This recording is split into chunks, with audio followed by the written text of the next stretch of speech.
Friday, 23rd of January 2026. Dear listeners, good day, and thank you for joining us for yet another edition of Special Echo, your weekly spotlight on issues shaping our society and the stories behind our shared future on Season Media Radio. At the anchor, I am Fru William.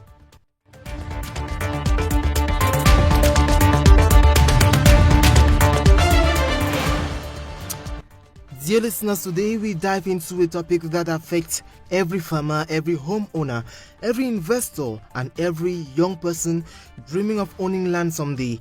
We are talking about the land question, ownership conflicts, and their hidden economic costs. Before we get into the subject matter, across Cameroon and many other African countries, the struggle over who owns what piece of land has shaped our history, our politics, and even our economic progress. Why does this problem persist? What does it cost us silently every single year? And what is the way forward? To help us unpack these complex issues, we have with us Mr. Atega Daniel, a certified real estate consultant and the lead marketer at Property Trust Group in Boya, chief town of the Southwest region. Good day, Mr. Atega Daniel, and welcome on Season Media Radio. It is a program Special Echo. Good afternoon, Mr. William. Thanks for having me. Let's begin with the basics. When people talk about the land question, especially in our national context, what exactly do they mean, Atega Daniel? All right, before we go into what the land question is all about, I want us to deconstruct the land question. Now, when we are talking about the word "they," that's THE, is a definite article, means we are talking about a particular something. So we are talking about Cameroon, the land Cameroon. And of course, what is a land? We have to define it, even though it might seem too common, but let's know what a land is. So a land is simply an area of the earth's surface that's excluding water. So any area of the earth's surface that water is not included in is what land is. And of course, a question is an interrogative something to know. So what is the land question? When we are talking about the land question, we are talking about issues or unresolved issues concerning land ownership, land verification, and land control and land documentation. And also, when we talk about the land question, we are also talking about who should own land, who should buy land, and who should sell land in general. So, Atega Daniel, before you press further, it is important we understand the genesis of these land ownership conflicts. So, how far back do today's land ownership conflicts go? And of course, why have they persisted despite policy reforms, new land laws, and administrative changes over the decades? Land conflict didn't start today, right?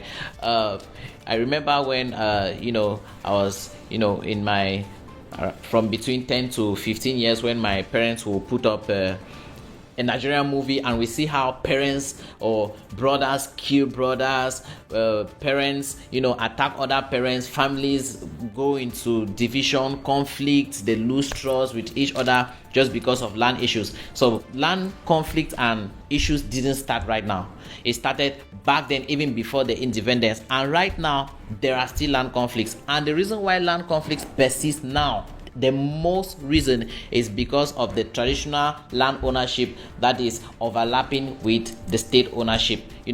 Sometimes the traditional rulers don't want to accept that this is how it's supposed to be. In fact, that the way land ownership was before has changed, and also the state is saying that now we have come into a colonial system and we are still in it. These are the new laws when it comes to land ownership, and the traditional rulers, because they don't want to accept, and I think that is because there is no dialogue, because the government or the national or the state doesn't call the traditional rulers to sit them down and be like, okay, this is what has happened, this is how we should move forward, to hear their own side of the story too. But they just come to implement the laws without even trying to discuss or dialogue with them. So I think land conflict started back then, even before independence, and the reason why it's persisting is because of traditional ownership overlapping with national ownership. Speaking that way, it is beginning to be clearer, and I believe as we run through the program, it is going to be better. Let's talk about the economic side of this issue, Atega Daniel. In what ways do unresolved land disputes slow down economic growth, especially in sectors like agriculture, housing, or infrastructure? Because in Douala alone, major court cases have to do with land property. All right. The first thing that these disputes do is that they discourage long-term investment, right? Of course, nobody will want to put in his money where he knows that in the nearest future is going to lose the money. And mind you, in real estate or generally in life, the money comes from how long you've invested. The more you invest, you make profit, you plow back, you invest, you make profit, you plow back. And in real estate too, for example, when it comes to commercial real estate, if you invest, you decide to buy a property and then put up a building, let's say 100 studios to put it out on rent, you know that the only time you are going to get back return on investment on that property is in 10 to 20 years after. And if at the back of your mind you know that if I buy this property now and in the next 5 years or 10 years after I'm done building the property, either the state or traditional rulers will come back to me and be like, hey, this property was initially mine, was initially the government's, or was initially that of the chief or the chiefdom, you are going to leave it. Nobody is going to invest or is going to get into that kind of investment. So the first thing that these disputes slow down when it comes to economic growth is it discourages long-term investment. And secondly, farmers hesitate to improve on their lands. And the thing is that the problem with this doesn't only end at the initial problem of farmers not being ready to improve on their land. If farmers don't farm, they will not have what to eat.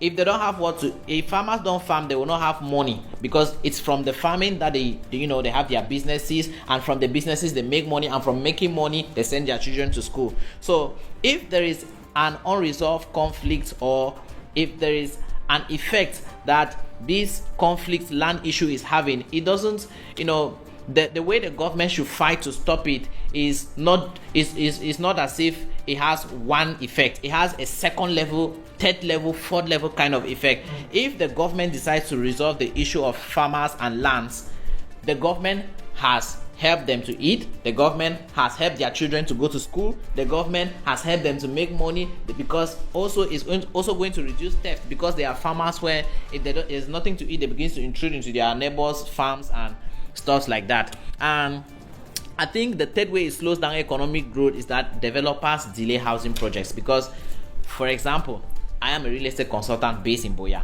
and more than 95% of my clients are Cameroonians abroad. A lot of them have a problem investing in areas like Munya and My 16, because they are like, hey, if I build a house here, either the government or the chief or the Amber Boys are going to come and stuff like that. So it's really a big issue.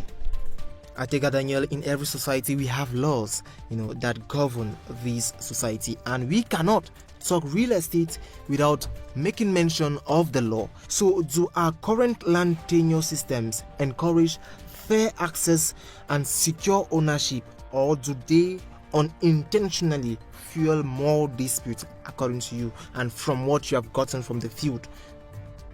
This point is very important. Now, the problem is not really the land laws. The problem is the implementation and the awareness of the law.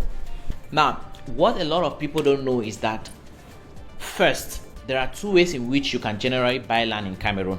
The first is you can buy, or there are two different set of people you can buy land from. The first is you can buy, that's aside the government, right? You can buy from a private individual, or you can buy from a corporate organization, that's a real estate company.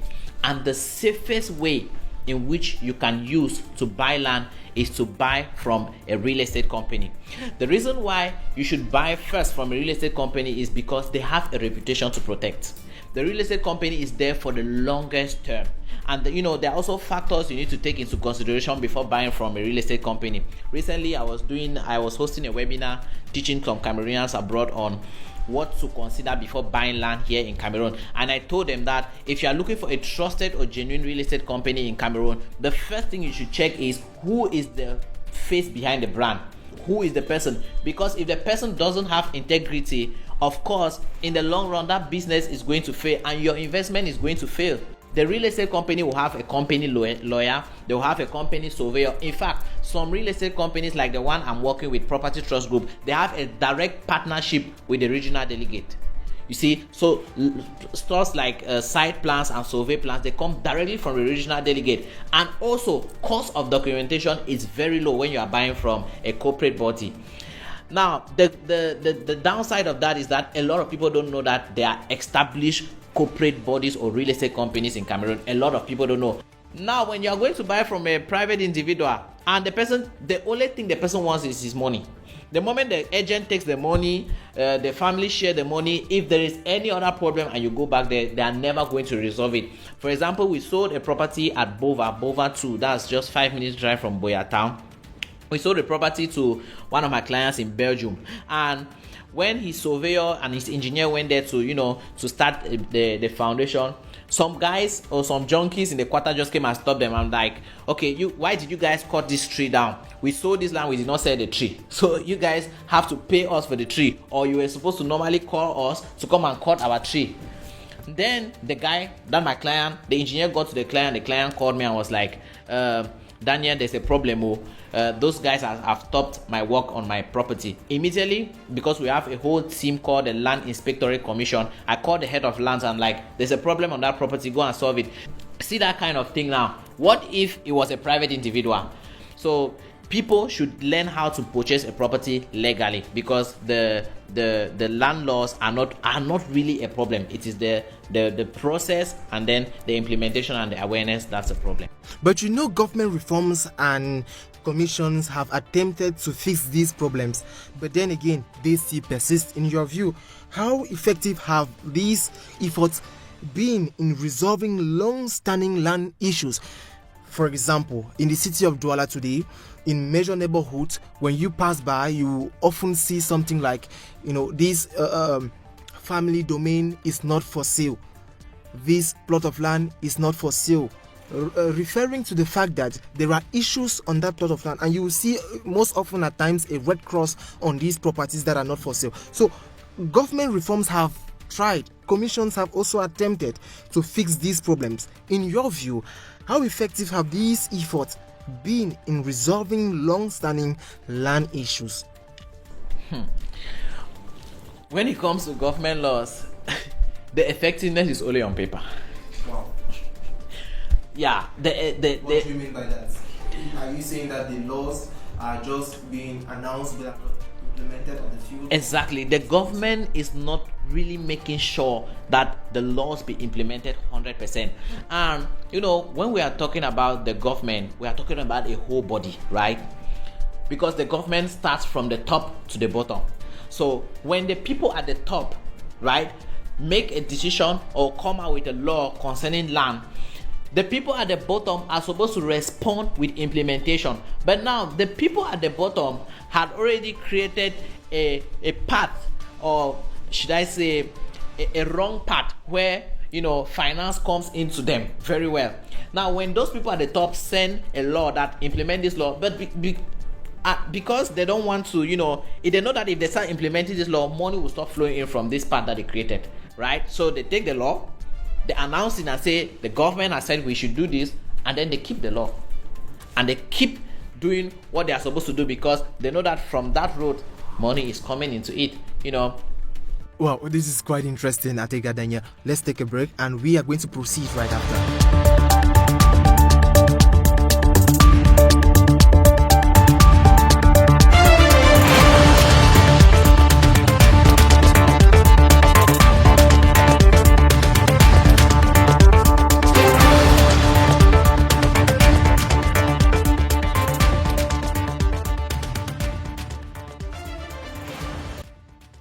Welcome back on Season Media Radio. If you're just joining us, dear listeners, you're listening to Special Eco, your economic program on Season Media Radio. The topic for today is the land question, ownership conflicts and their hidden economic costs. What are the stakes so far as land property is concerned? Atega Daniel, certified real estate agent and the lead marketer at Property Trust Group all the way in Boya is our guest for today. Atega Daniel, we were talking about this issue of land, and we are still on the subject matter, but permit us get into the human impact of this issue. How do land conflicts affect ordinary people, farmers, displaced families, or even young people hoping to acquire land for their future? Startup entrepreneurs do get affected when it comes to land conflict, in that farmers lose their crops. For example, there is a land conflict that recently happened in Boya, where farmers were fighting with some buyers. The chief sold the farmers' lands to some investors, and the crops of the farmers were still on the property, and then the investors had to develop that place, so they had to bring some bulldozers and caterpillars to level the place down. And the farmers have been fighting, and they were like, chief, and they were instead of going to their chief to talk to him, they were attacking the investors. You see, attacking the workers, not even the investors, the workers, and like, leave our property, go and tell the chief. And all of that still boils down to first dialogue. They were supposed to instead go to the person at where the problem started from. Go to their chief and be like, chief, these people told us that you sold our property to them. Is it true? Chief will be like, yes. Like, please, can you tell us why you sold the property? And if there's a good reason, the chief will not have to compensate the farmers, or maybe they have to share the loss equal and stuff like that. But the chief doesn't even have his time. The only thing the chief wants is money. The chief has taken money and be like, investors, invade, do anything you want to do. When the farmers come, we will know what to tell them. What you should know what to tell them even before you come. It's not when the farmers come that you start attacking them. And then now coming to the side of the entrepreneurs, for entrepreneurs to avoid land issues. And in fact, I'm so happy and excited at how the young people of Cameroon are getting into real estate and recognizing the value of investment, especially when it comes to real estate, because real estate is an asset that only increases like the demand curve and never goes down. Yeah. So in Boya, last month I got two young clients. One young boy came with a mom and was like, I want to buy a property. I was like, okay. I took him to the land, he inspected, and he was like, I'm buying for my mom, please put it in my mom's name. And the mom was there, and the mom was like, no, I want this one. He was like, okay, mama, no, take it. A very young boy in his 20s. Another one came, and just last week he bought 2 properties at my 16. And I was like, what made you to buy this property? He was like, no, he knows that in the future he will need to build, or he can either keep and resell. I was like, this is interesting. So how should entrepreneurs or young people stay out of conflict? Simple. Get a professional to do the job for you. Get a professional to do the job for you. Don't engage in it yourself thinking that you know well. Get get a lawyer, get a surveyor, get a real estate consultant. A real estate consultant most of the time works with surveyors and property lawyers. So if you get just a good, knowledgeable real estate consultant, then you can tell the real estate consultant to bring in his lawyer and his surveyor, who will always, keep you out of trouble. We will not forget that one of the biggest challenges is bridging the gap between, traditional land systems and modern property rights. What practical steps could help harmonize both sides? You do what you say. So the government should make sure that they always involve the traditional rulers and involve. Remember, I told you on our former discussion that there are 4 main ways in which you can play in the real estate sector. You can either come in as a developer, a regulator, a realtor, or an investor. So when the regulators, which is the government body, when they want to institute a law or maybe come up with something to implement, they should include some investors, who will stand as a witness or as a point to other investors. They should include developers. Developers are the corporate bodies or the real estate companies that are representing both the government and representing themselves in the real estate sector. And then they should include realtors too. They should include even traditional rulers, and make sure that whatever decision they're taking should be a unified decision. The reason why we voted them as the government is so that they should sit and decide for us. But in cases that also involves matters that run from them right down to the least person, let them try and pick out some few people who will come and represent us, up there, and then they can come out with unified laws that can, bring peace. Because Of course, land governance shouldn't only bring peace, it should also unlock economic growth and social stability. Atega Daniel, we are gradually signing out of today's program, but before we do so, recently the 2026 finance law which has been announced says that real estate agents, notably the informal real estate agents, should begin paying the VAT tax. Well, that is not the topic for today, but do you think Cameroon should be taking examples from different African countries in the likes of South Africa, for instance, Rwanda, Nigeria, Ghana, as regards their land issues or their land property management system? Because paying tax or VAT tax for the informal real estate agents, how possible will it be, considering the status quo, considering the fact that these people do not work in a regulated form, or rather everything is being done via cash? Do you think Cameroon should be taking examples from different countries? 100% yes, Cameroon should be taking examples from other African countries. For example, Rwanda is the leading real estate development country right now in Africa. Then other countries, South Africa follows, then before you now come to other countries, then you now have Nigeria. But as it is, comparing Cameroon to other countries, Cameroon should really sit down, take a book and learn from these countries. Because do you know that I spoke with an owner of a printing press, one of the biggest printing press in Boya, and he asked me a question. He was like, Daniel, why do you think that the real estate market has started booming? Because I think I released a video, I did a property sales video, and it went up to 200,000 views. And in the whole country, there is no real estate company, in the whole of Cameroon, that has had views up to that. My video from Property Trust Group is the first that has hit up, that has gone up to 200,000, 250,000 views plus, like a property sales video, educational video, educating people on real estate. And he asked me, why do you think that the real estate sector is booming right now in the whole country? And I told him, do you know, I've never thought of that. And it just dawned on me that the real estate sector is moving into being corporate.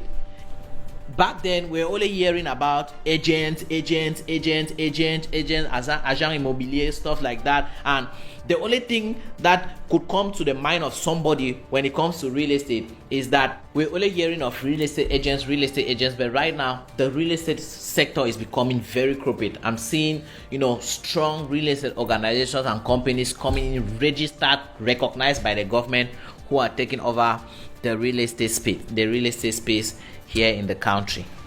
Another good question: before buying a plot of land, what should be considered and what should not be considered? Because many are out there, they actually have the money to purchase land, but they don't know the go about, or rather they even get into it, and at the end of the day they find themselves in trouble. Consequences: the land property issues. Good. Now, for you to acquire land legally, first, there are three most important people you must have for you to buy land successfully. That's if you are not buying from a real estate company.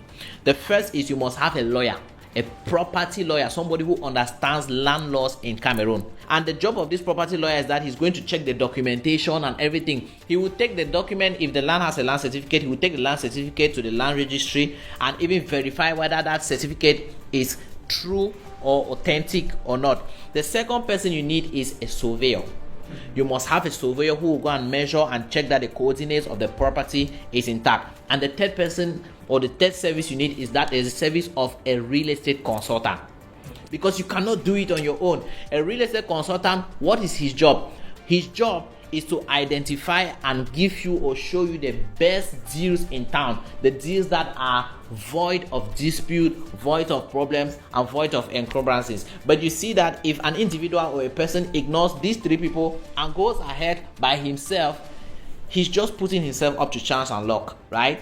If there's a problem that occurs, he shouldn't blame the seller or any other person, right? The blame should start from himself. So this is how you can learn to apply, because if it's that you want to go and start learning how all of the steps yourself, it's going to stress you, and you might miss out. That's the reason why, there's the services of a property lawyer, services of a surveyor, and services of a real estate consultant. But let me just give three red flags that people should avoid when they want to buy land.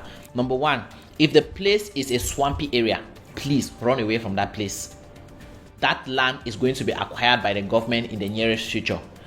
If a land they're showing you is swampy, there's a lot of water and stuff like that, you don't buy that land, because it's definitely going to have a problem, because the true owner of that land will not show up at that time that is swampy. They will wait for you to come and develop the property, and then they will now come up with the original documents. Again, let's not go back into documentation again, right? We can talk about it some other time.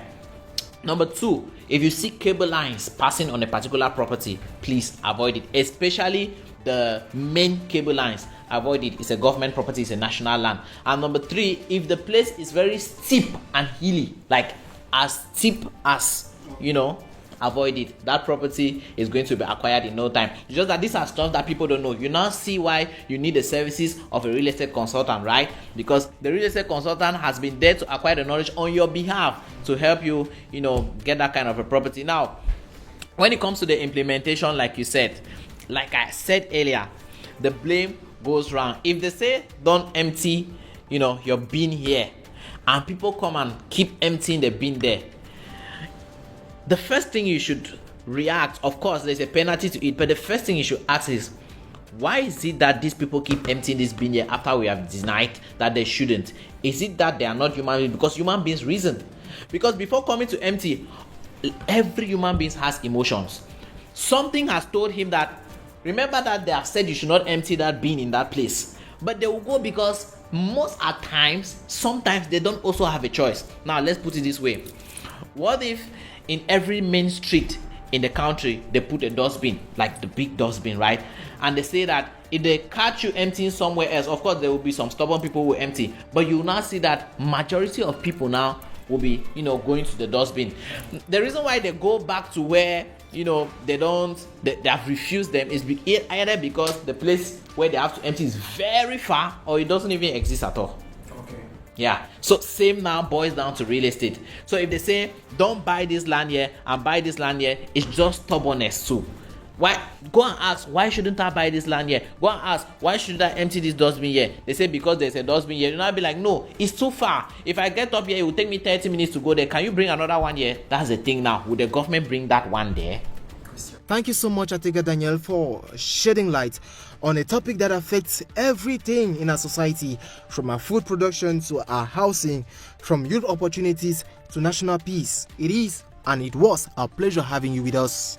Thank you, and same here, Mr. Williams. The land question is not just a legal matter, it is a human and economic issue at the heart of development. So, dear listeners, it is on this note that we draw the curtains for today's edition of Special Echo. Thank you for being with us, and catch us for next edition when it is going to be 2 p.m. next Friday for yet another mind-blowing topic. But until then, stay tuned on Citizen Media. Follow us on all social media platforms, and don't forget to subscribe, like, and share all our content. As from me, Fru William, I tell you bye-bye, and I wish you a happy weekend.